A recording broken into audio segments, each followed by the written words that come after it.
Hello guys, welcome back to the dissolving India. आज हम बात करेंगे नेक्स्ट सेट के बारे में, ठीक है? जो नेक्स्ट आपके एग्ज़ाम पे क्वेश्चन बने थे। तो आज हम बात करेंगे इस पहले क्वेश्चन के बारे में। पहला क्वेश्चन है क्या कि गवर्नमेंट ऑफ इंडिया एक्ट 1935, ये पिछले सेट 2015 के सेट में भी ये क्वेश्चन आया हुआ था, गवर्नमेंट ऑफ इंडिया एक्ट 1935 का। इसमें क्या कह रहा है, of the following provincial legislature consisted of chamber except two. ठीक है, तो कौन गवर्नमेंट ऑफ इंडिया एक्ट 1935 के तहत each of the following provincial legislature consisted of two chambers, ठीक है? कि ये आपके पास टू चैम्बर्स बने हुए थे, एक्सेप्ट आपके पास टू नहीं, एक्सेप्ट किसका आपके पास ये चैम्बर नहीं था? Provincial legislature consisted of chambers, ठीक है? तो क्वेश्चन है गवर्नमेंट ऑफ इंडिया एक्ट 1935 से, ठीक है? बोल रहा है कि हर एक के पास प्रोविंशियल लेजिस्लेचर होता था, जो एक चैम्बर से बना होता था, एक्सेप्ट कि किसका नहीं था ये, ठीक है? तो देखो, आई होप आप सभी को ही पता होगा कि गवर्नमेंट ऑफ इंडिया एक्ट 1935 था क्या? ये गवर्नमेंट ऑफ इंडिया एक्ट 1935 जो होता है, ये ब्रिटिश गवर्नमेंट क्यों लाती है? ये ऑन द बेसिस ऑफ, ठीक है? ऑन द बेसिस ऑफ किस-किस पर ये बेस होता है ये गवर्नमेंट ऑफ इंडिया एक्ट? पहली बात, ये बेस होता है साइमन कमीशन की रिपोर्ट पर, ठीक है? साइमन कमीशन की रिपोर्ट पर। दूसरा, ये बेस होता है आपके पास all the three round table conferences, all the three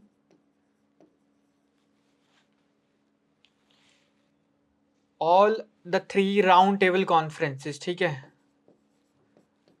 round table conferences. एक और बात यहाँ पर होती है, थर्ड वन, कि वाइट पेपर 1933, ये जो वाइट पेपर 1933 जो इकोनॉमिक कंडीशन के ऊपर लाया गया होता है ब्रिटेन सरकार के द्वारा, इसके ऊपर भी ये 1935 का एक्ट यहाँ पर आता है। इस 1935 एक्ट में मैंने आपको बताया था कुछ प्रोविजंस होते हैं। यहाँ पर क्या कहा जाता है कि साइमन कमीशन क्या बोलता है कि डायआर्की को क्या कर दो आप, डायआर्की को क्या किया जाता है, अबॉलिश कर दिया जाता है एट द प्रोविंस लेवल, ठीक है? प्रोविंस लेवल पे डायआर्की को इंट्रोड्यूस सॉरी खत्म कर दिया जाता है और डायआर्की को इंट्रोड्यूस किया जाता है। डायआर्की को वाज इंट्रोड्यूस्ड, ठीक है? डायआर्की को इंट्रोड्यूस किया गया, ठीक है? Diarchy was abolished at the province level और diarchy was introduced in the centre, in the central, ठीक है यार? इन द सेंटर में डायआर्की को क्या किया जाता है, इंट्रोड्यूस किया जाता है। तीसरी बात मैंने यहाँ पर क्या बताई थी, इस्टेब्लिश किया जाता है, established a federal court, establish किया जाता है फेडरल कोर्ट, कहाँ पर? इन न्यू दिल्ली में। चौथी बात हमारे पास मैंने आपको क्या बताया था कि सेपरेट बर्मा फ्रॉम इंडिया, ठीक है? बर्मा को सेपरेट कर दिया जाता है। पांचवी बात, टू इस्टेब्लिश या इस्टेब्लिश्ड, आरबीआई वाज इस्टेब्लिश, ठीक है? RBI was established, reserve bank of India को इस्टेब्लिश किया जाता है। और हमारा इंडिया का जो कॉन्स्टिट्यूशन है वो बेसिक सारी की सारी चीज़ें इस गवर्नमेंट ऑफ इंडिया 1935 से ही ली गई हैं, जिसमें लगभग लगभग आपके पास 300 से ज़्यादा आर्टिकल और 8 हमारे पास क्या होते हैं, स्केड्यूल होते हैं, और 22 इसमें क्या होते हैं, पार्ट्स होते हैं, ठीक है? तो अब क्या कह रहा है किसी गवर्नमेंट ऑफ इंडिया 1935 के अकॉर्डिंग कि हर एक के पास क्या था, each of the following provincial legislature consisted of chambers, ठीक है? कि हर एक प्रोविंशियल लेजिस्लेचर जो था, चैम्बर्स कंसिस्टेड ऑफ चैम्बर्स, ठीक है? चैम्बर थे, एक्सेप्ट किसके पास नहीं थे? तो ये था हमारे पास राइट आंसर, पंजाब, ठीक है? नेक्स्ट क्वेश्चन हमारे पास, ठीक है, नेक्स्ट क्वेश्चन क्या है? नेक्स्ट क्वेश्चन है, हाँ, नेक्स्ट क्वेश्चन बोल रहा है कि नेशनल यूथ डे के बारे में, कि नेशनल यूथ डे जो है हमारे पास वो ऑब्जर्व किया जाता है across India on 12th of January, commemorates on the birth anniversary of which famous Indian personality। तो जो 12 जनवरी या नेशनल यूथ डे से सेलिब्रेट किया जाता है वो किया जाता है स्वामी विवेकानंद। ठीक है, स्वामी विवेकानंद क्या थे? He was a great philosopher. ठीक है,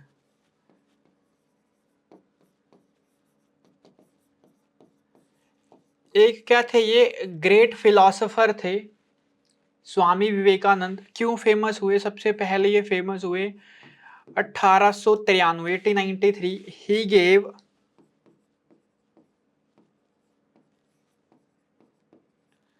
a world famous speech.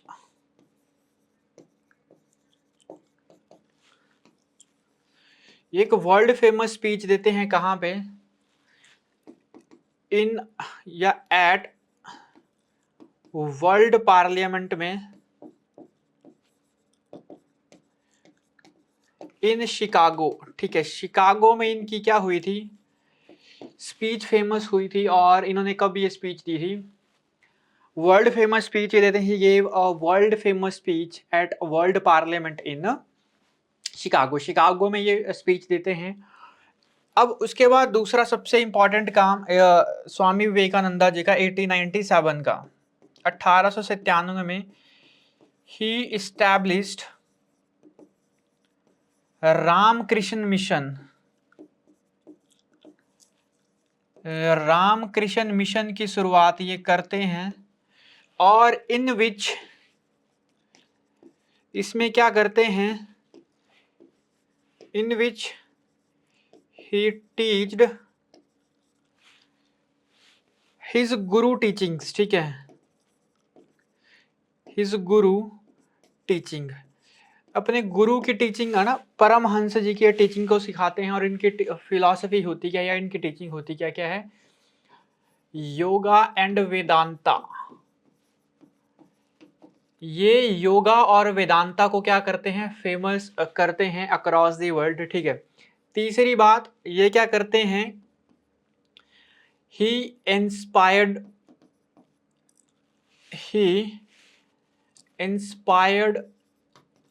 The youth for the nation. ठीक है, ये यूथ को क्या करते हैं? इंस्पायर करते हैं कि आप नेशन के लिए काम करो। He also advocated for the women's right. For the women's right, women rights के लिए भी ये काम करते हैं या वुमेन के लिए भी ये काम करते हैं। तो यूथ के लिए इनका एक बहुत ही बड़ा एक इंक्लिनेशन थी यूथ की तरफ, इसीलिए हर साल इनकी बर्थ एनिवर्सरी पे हम 12 जनवरी को सेलिब्रेट करते हैं नेशनल यूथ डे। इस बार 2025 का जो नेशनल यूथ डे सेलिब्रेट हुआ है वो कहाँ पर हुआ है? ये हुआ है न्यू दिल्ली में। ठीक है, कहाँ पर सेलिब्रेट हुआ है इस बार का national youth day? New Delhi में। अगर इंटरनेशनल यूथ डे अगर पूछा जाए, इंटरनेशनल यूथ डे की अगर बात की जाए तो सेलिब्रेट करते हैं 12 अगस्त को। 12th अगस्त को we celebrated we celebrates international youth day on 12th August. ठीक है, 12 अगस्त को हम सेलिब्रेट करते हैं international youth day. Swami Vivekananda ji का नाम आया हुआ है तो देखो, स्वामी दयानंद सरस्वती, विवेकानंदा जी का तो हमने कर लिया। दयानंद सरस्वती देखो, he gave a famous word. इन्होंने एक फेमस वर्ड दिया था, कौन सा था वो? स्वराज। ठीक है, स्वराज जो वर्ड दिया गया था वो किसके द्वारा दिया गया था? दयानंद सरस्वती के द्वारा। ही ऑल्सो इस्टेब्लिश्ड, ये साथ में इस्टेब्लिश करते हैं आपके पास एक समाज जिसका नाम होता है हमारे पास आर्य समाज। इन 1875 1875 में ही इस्टेब्लिश्ड आर्य समाज, जिसने काम किया विच वर्कड फॉर डिप्रेस्ड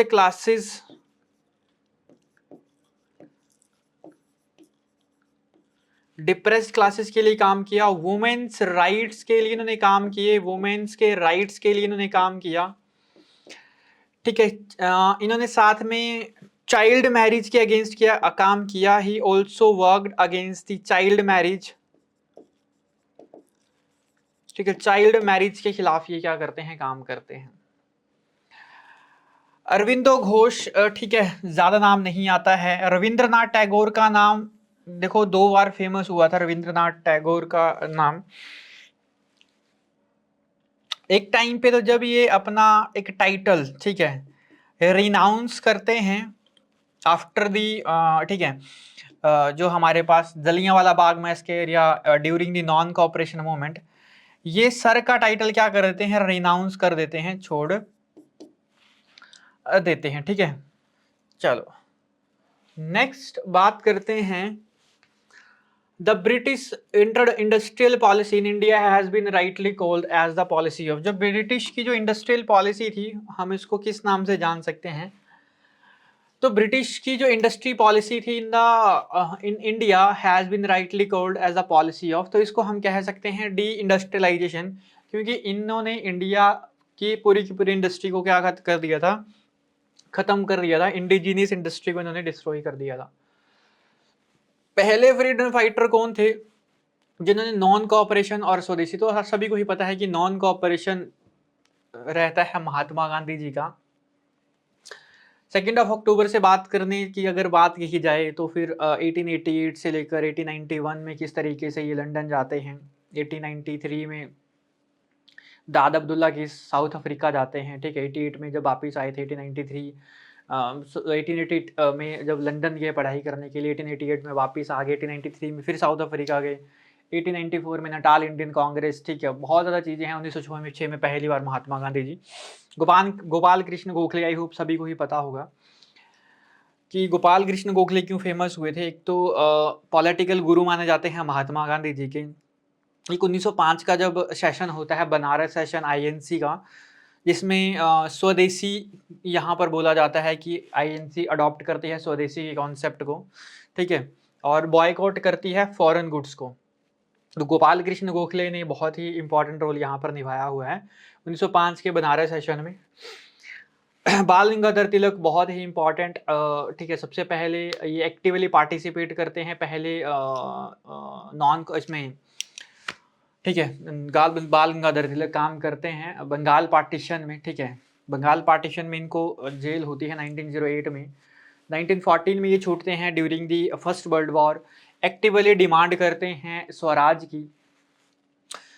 1916 में होम रूल लीग मूवमेंट की स्थापना करते हैं पुणे में, ठीक है, ये सेंट्रल जो प्रोविंस रहा था पूरा का पूरा इन्हीं के ही द्वारा लीड किया गया था, जोसेफ बटिस्टा वगैरह इन्हीं के साथ जुड़े हैं, बाल गंगाधर तिलक के ही साथ, ठीक है। तो ये सारी की सारी बातें यहाँ पर याद रखनी है। 1916 का जो आईएनसी का जो सेशन हुआ था लखनऊ पैक्ट के नाम से जिसको जानते हैं, इन्होंने एक बहुत बड़ा कंट्रीब्यूशन बाल गंगाधर तिलक जी ने यहाँ पे रखा था। अब नेक्स्ट है हमारे पास लाला लाजपत राय एसोसिएटेड थे। देखो Lala Lajpat Rai was a member of Lal Bal and Pal, ठीक है, he was a member of this trio, ठीक है, he was a member of this trio. Lal मतलब लाला लाजपत राय, ठीक है, Lala Lajpat Rai also known as Shere Punjab, इनको एक और नाम से जानते हैं शेरे पंजाब। 1894 1894 में ही established Punjab National Bank. Punjab National Bank इनके द्वारा क्या किया जाता है, इस्टेब्लिश किया जाता है, और ही एक्टिवली पार्टिसिपेटेड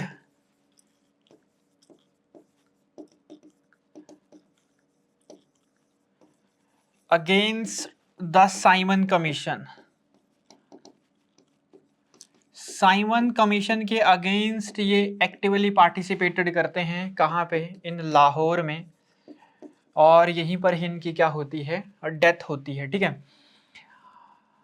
अगर बात कही जाए कि इनके न्यूज़पेपर के, ठीक है, तो सबसे फेमस इनका जो न्यूज़पेपर हुआ था वो हुआ था वंदे मातरम, ठीक है, कोहिनूर, पंजाबी और द पीपल, सब के लिए इन्होंने काम यहाँ पर किया हुआ है, ठीक है। तो अगर एग्जामिनर पूछेगा कि किस किस न्यूज़पेपर के लिए काम किया हुआ है, तो लाला लाजपत राय ने सबके लिए ही काम किया हुआ है, बट सबसे फेमस है इनका वंदे मातरम। तो ये थे नेक्स्ट सेशन के क्वेश्चन जो हमने किए। आई होप आपको वीडियो समझ आई होगी। मिलते हैं नेक्स्ट सेशन में, तब तक के लिए धन्यवाद।